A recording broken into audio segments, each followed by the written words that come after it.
My name is Theresa Forthofer, and I'm President and CEO at Easterseals DuPage Fox Valley. We are a pediatric med rehab facility, so we work with infants, babies, toddlers, and children.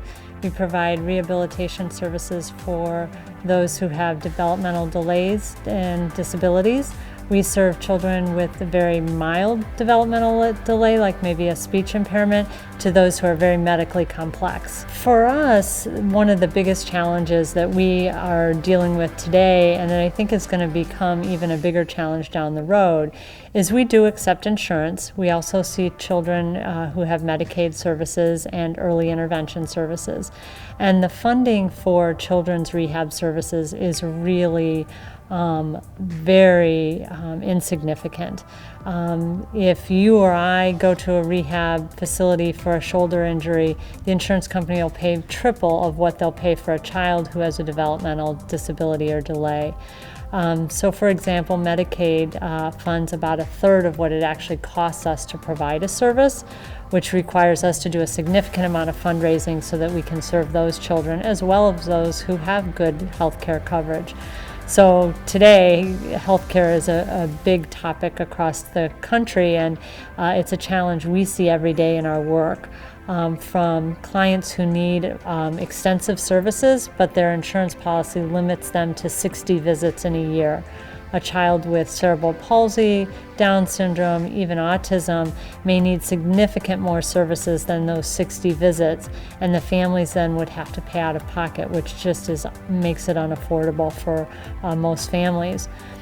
And one of the things that we know is in the early years of development, from infancy to 5-6 years old, the brain pathways are changing so dramatically that the more we invest in those early years, the more success and the less we'll have to invest later in those years. And that's what I think is critically important to understand, is how can we, as tax-paying citizens and people who care about the development of babies, make sure that we're spending money wisely so that we can save money down the road, and those babies and families have the opportunity to develop their full independence so they can work, play, grow, go to school on par with their peers, and really become contributing members to our society. And in the way our healthcare system works today, we're really inhibiting a lot of that potential growth. The best business advice I've been given is really three things. Authenticity. It's really important to be authentic, and then also to be transparent. And the third piece of advice that I think I tend to use most is to really be self-reflective.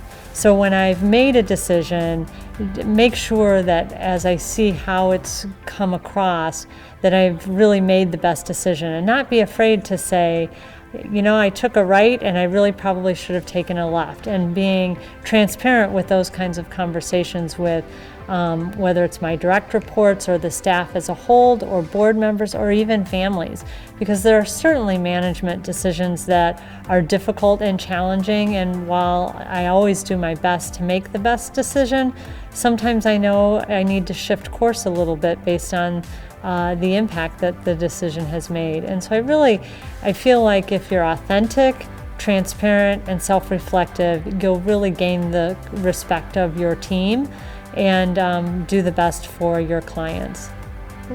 Retaining top talent in a nonprofit is always a challenge because we don't have the same kinds of resources that a for-profit organization would have.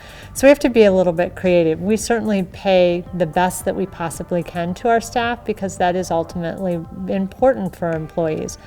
But one of the things we are dedicated to doing is making sure that there's always an opportunity for our therapists to learn and grow. And so from the second an employee, especially a therapist, is hired, they are working with a mentor who's a senior therapist within the organization. And they spend an entire year beginning to see clients, but also working directly with a mentor who can really help them identify where their strengths and weaknesses are and really build on their therapeutic strengths. And so what we find is we tend to attract therapists who are really interested in learning and growing with the organization, and that becomes a key reason why people come and stay. We actually have a 7% turnover rate, which is incredibly low in the nonprofit world.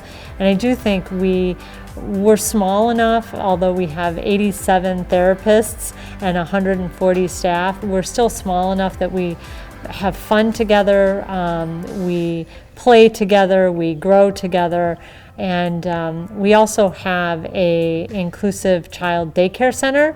So it helps us retain young staff as well, because we offer a discount to staff who have their own children. And in our Villa Park Center, it's nice to be able to have their child just down the hall from them. So that certainly helps us retain young talent and new talent. And then usually by then, they're so committed to what we're doing and the families that they're working with that they stay with us for a long time. Our average tenure is 19 years.